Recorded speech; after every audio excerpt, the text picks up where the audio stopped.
Hello दोस्तों, जैसा कि आज अष्टमी और नवमी दोनों दिन है तो नवमी की शाम की पूजा रोज़ की तरह आरती पूजा हो रही है अभी घर पर। बस उसी की तैयारी चल रही है और कल है महानवमी, जिस पर घर के सारे लोग आएंगे घर में और पूजा आरती होगी, साथ ही महाभोग बनेगा। और कैसी कैसी प्रक्रिया से बनती है चीज़ें और कैसे होती है वो भी आप लोगों को बताऊंगी। तो अभी मैं ये कर रही हूँ, ये जो गाय के कंडे होते हैं उसको मैं गरम कर रही हूँ, क्योंकि अभी ये धूपदानी है, इस पर मैं रख कर इसको जो धूप लगाकर उस पर पूरे घर को घुमाएंगे। साथ ही मेरे पति देव कर रहे हैं आरती की तैयारी, शाम की तैयारी है, देख सकते हैं आप। ये हो रही है पूजा और बिल्कुल सुबह की तरह, जिस तरह से नियम के साथ दिन में पूजा होती है बस उसी तरह रात की भी पूजा होती है। तो उसके बाद हम लोग करेंगे आरती। तो जिस जिस दिन जिसका बन पाया शाम की आरती में अटेंड हुए, आरती किए साथ में मिलकर। लेकिन आज शाम की आरती का लास्ट दिन है और हम लोग तीनों ही आरती करेंगे और फिर कल सुबह से मेरे काम पे लग जाऊंगी कल की नवमी के लिए। तो फिर बताती हूँ। हम लोग अब रेडी हो गए हैं आरती करने के लिए, शाम की आरती।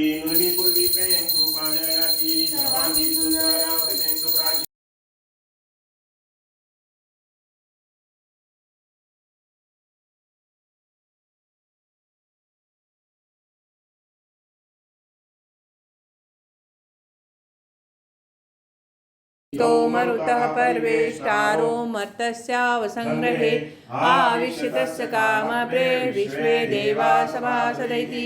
ॐ एकदन्ताय विद्महे वक्रतुण्डाय धीमहि तन्नो दन्ती प्रचोदयात्। वासुदेवाय धीमहि तन्नो विष्णु प्रचोदयात्। ॐ दिगंबरा विद्महे अत्र पुत्राय धीमहि तन्नो ततः प्रचोदयात्। ॐ हंसाय विद्महे परमहंसाय धीमहि तन्नो प्रचोदयात्। मंत्रपुष्पांजलिं समर्पयामि। की आरती पूजा हो गई, फिर हम सब ने मिलकर खाना खाया और उसके बाद मैंने अपने काम शुरू किए। साथ ही मैं जो कॉलोनी में दुर्गा बैठती है, मेरे वीडियो से पता ही चल गया होगा कि रोज़ वहाँ जाना हो ही रहा था। लेकिन आज मैं नहीं गई क्योंकि कल था घर पर नवमी का उत्सव और उसकी काफ़ी सारी मुझे तैयारियाँ भी करनी थी। तो मैंने अपने घर की अच्छी तरह से पहले किचन की साफ़ सफाई कर ली, गैस को बहुत अच्छी तरह क्लीन कर लिया क्योंकि अगले दिन महाभोग बनने वाला था। साथ ही सारी चीज़ों को अच्छी तरह धोकर साफ़ कर लिया, क्लीन कर लिया, जिससे सुबह जल्दी उठकर मैं किचन में आ सकूं, क्योंकि घर पर आने वाले थे करीबन 20 लोग और उनके खाने की तैयारी मुझे करनी थी। और हमारे घर पर कुछ ऐसे नियम हैं जो खाने में बनने बहुत ज़रूरी हैं। ये सारी चीज़ें परंपरागत नियमों में चली आ रही हैं। हमारे पसंद या अपने चॉइस के हिसाब से खाना नहीं बनता। जो माता रानी का भोग है, जिस प्रकार की चीज़ें बनती हैं वो बनाना ज़रूरी होता है। तो उसके अकॉर्डिंग मैंने एक दिन पहले कुछ सब्जियों को काट कर फ्रिज में रख दिया ताकि सुबह ज़्यादा हड़बड़ी ना हो सके। तो पहले मैंने कद्दू की सब्जी काटी, उसके बाद पालक को काट लिया। साथ ही बनने वाले थे मिक्स दाल के बड़े, तो उसमें चने दाल, मूंग दाल की ज़्यादा ज़रूरत पड़ती है। उसके बाद आपकी इच्छा है कि आप और भी दाल, तो मैंने कुछ बरबट्टी के दाने भी मंगवा लिए थे, उससे बड़े बहुत ही क्रिस्पी और सॉफ्ट से बनते हैं। तो इन सारी दालों को अच्छी तरह से धो लिया और पानी में डालकर रात भर भिगो कर रखना ज़रूरी था। हेलो मेरे प्यारे दोस्तों, कैसे हैं आप सब। तो कल है नवमी और दशहरा एक ही दिन पड़ रहा है, लेकिन हमारे घर पर नवमी कल मनाई जा रही है। तो उसकी कुछ तैयारियां हैं, परिवार के सारे लोग आएंगे, महाभोजन बनेगा।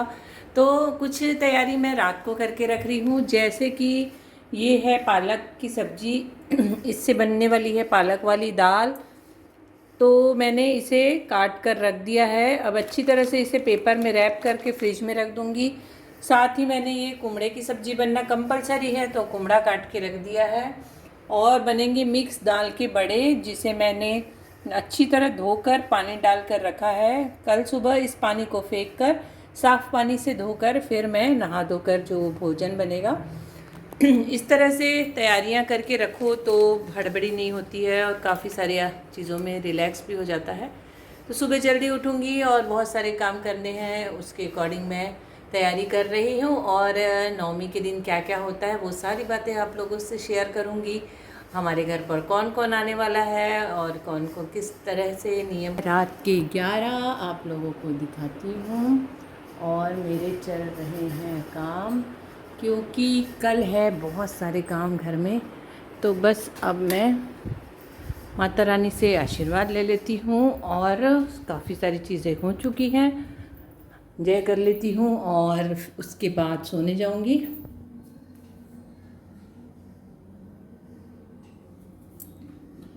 और माता रानी से आशीर्वाद मांगूंगी कि कल का मेरा जो भी प्रोग्राम है वो बहुत अच्छी तरह हो, बहुत अच्छा खाना बन सके, बहुत सारी चीज़ें हो सके अच्छे से।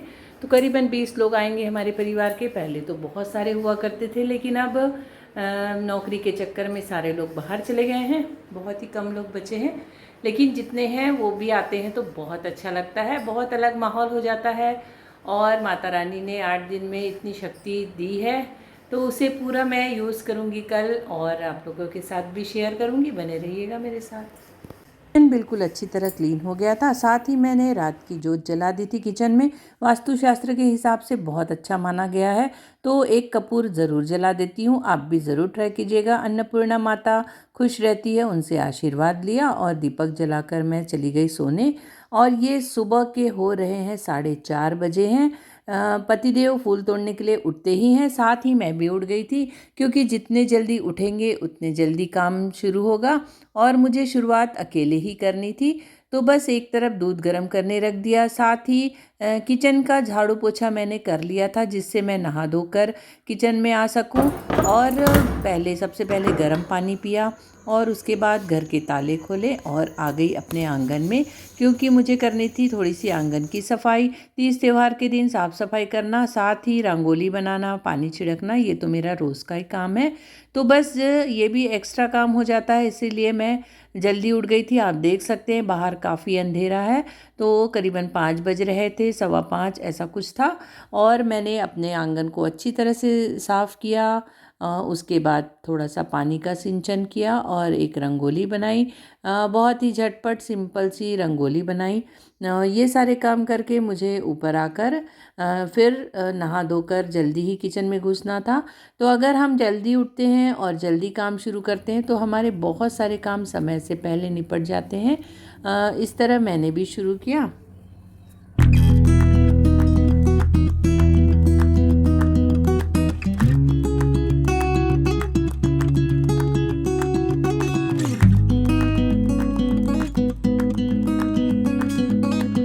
सारे काम हुए, फिर ऊपर आकर घर का ठीक ठाक करी सब चीज़ों को और फिर नहाने चली गई। करीबन 7 बज रहे थे। 7 बजे तक मेरा नहाना हो गया, थोड़ी सी पूजा पाठ भी हो गई और मैंने अब खाना बनाने की तैयारियां शुरू करी। तो जो जो चीज़ें बननी थी, करीबन 15 या 16 प्रकार के आइटम बनते हैं, तो इतनी सारी चीज़ों की तैयारी भी उतनी ही करनी पड़ती है। तो बस स्टेप बाय स्टेप मैं कर रही थी। बहुत सारी मिर्ची, धनिया पत्ती, करी पत्ता, ये सारी चीज़ें काट कर रख ली थी। लहसुन, प्याज और टमाटर तो हमारे यहाँ निषेध ही हैं। सबसे पहले मैंने सूजी का हलवा, जो कि नैवेद्य में चढ़ता है, तो वहाँ से शुरुआत की, सूजी का हलवा बनाया। साथ ही सारी चीज़ें शुरू की और करीबन 9:30-10 बजे तक हमारी चाची जी भी हमारे घर आ गई थी। वो हमेशा मेरा हेल्प करती हैं और उनके हाथ में बहुत ज़्यादा स्वाद है। तो कुछ कुछ चीज़ें उन्होंने बनानी शुरू की, कुछ कुछ चीज़ें मैंने बना ली थी। इस तरह दोनों ने मिलकर खाना बनाया और धीरे धीरे बाकी लोग भी आने लगे थे। हमें करीबन 12 बजे तक सारी चीज़ें तैयार करनी थी। तो धीरे धीरे बनते जा रही थी। आज के दिन पूरन पोली, जो कि दाल की मीठी रोटी होती है, वो कंपलसरी होती है। माता रानी का भोग होता है। साथ ही मिक्स दाल के बड़े। तो हम दोनों मिलकर एक एक चीज़ें बना रहे थे और फिर हो गया आरती का टाइम। सब ने मिलकर आरती की। मेरी थोड़ी सी पूरन पोली बची थी तो उसे मैं अपना बना रही थी, क्योंकि ये थोड़ा सा प्रोसेस वाली चीज़ें हैं। फिर आई बारी नैवेद्य दिखाने की। तो करीबन 4 नैवेद्य दिखाना था। ये नियम होते हैं, कभी भी आप 3 नैवेद्य नहीं दिखाते हैं। या तो 2 दिखाइए या तो 4 दिखाइए। तो इस तरह मैंने नैवेद्य दिखाया और उसके बाद हुई आरती शुरू। सबने आरती तक जो पहुंच चुके थे सबने मिलकर आरती शुरू की। और आज के दिन जो कन्या मेरे यहाँ 9 दिन खाना खाती है वो तो रहती ही है, साथ ही एक सुहागन और एक पंडित को भी खाना खिलाना ज़रूरी होता है। तो वो भी आ गए थे और सबको मैंने खाना खिलाया, और जो मुझे सुहाग का सामान देना था, कन्या को कपड़े देने थे, वो सारी चीज़ें दे दी।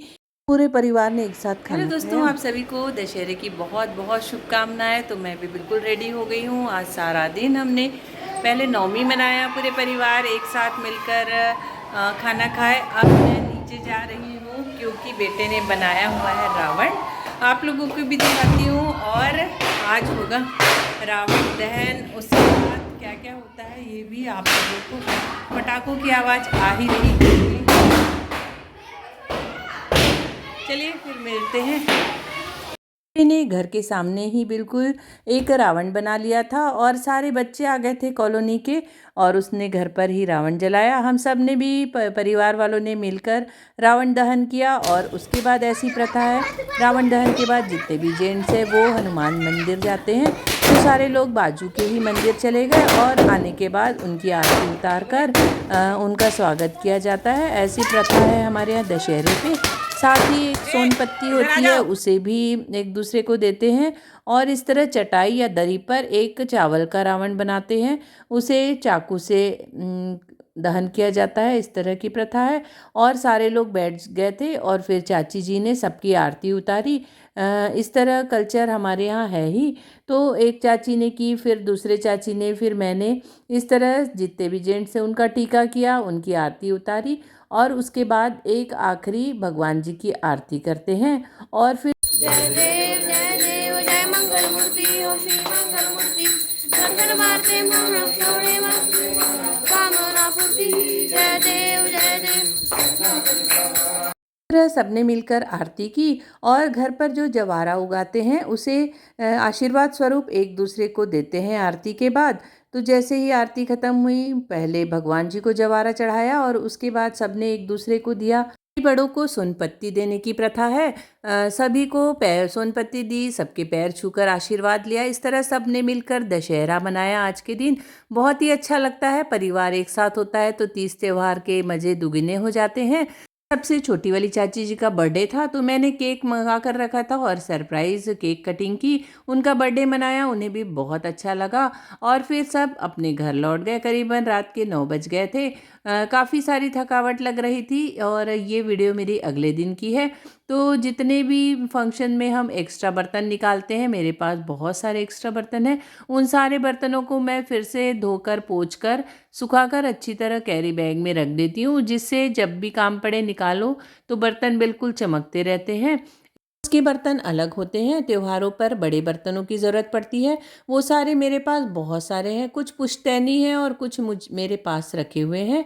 तो इन सारी चीज़ों की ज़रूरत पड़ती है। अगर आप ज़्यादा क्वांटिटी में खाना बनाते हो तो आपको बड़े बर्तनों की आवश्यकता पड़ती है, तो उन्हें मैं निकालती हूँ और फिर अच्छी तरह से सेट करके रख देती हूँ।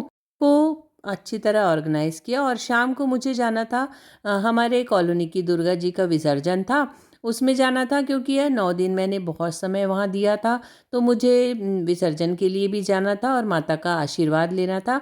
माता के पैरों का सिंदूर लेने की प्रथा है, वो भी मैंने ली, माता जी का आशीर्वाद लिया।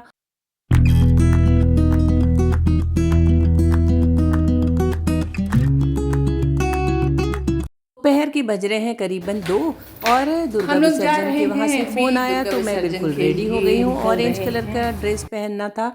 वहाँ पहुँचे, माता का आशीर्वाद लिया और सबने मिलकर बहुत एंजॉय किया। डांस की, मस्ती की डीजे के साथ, और आधे दूर तक विसर्जन के लिए गए।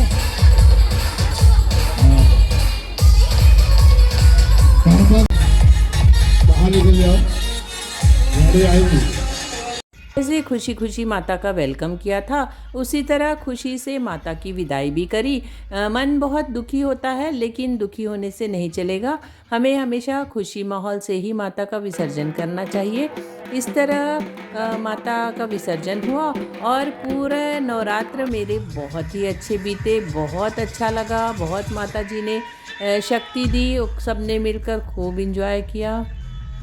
हेलो मेरे प्यारे दोस्तों, तो मैं आ गई हूँ दुर्गा विसर्जन करके। आप देख सकते हैं मैं कैसी लग रही हूँ। बहुत गुलाल खेले, बहुत डांस किया, माता रानी का आशीर्वाद लिया, सिंदूर लिया और इसी तरह नवरात्र हमारा समाप्ति की ओर है। कैसा लगा आप लोगों को वीडियो ज़रूर बताइएगा। अच्छा लगे तो लाइक सब्सक्राइब ज़रूर कीजिएगा।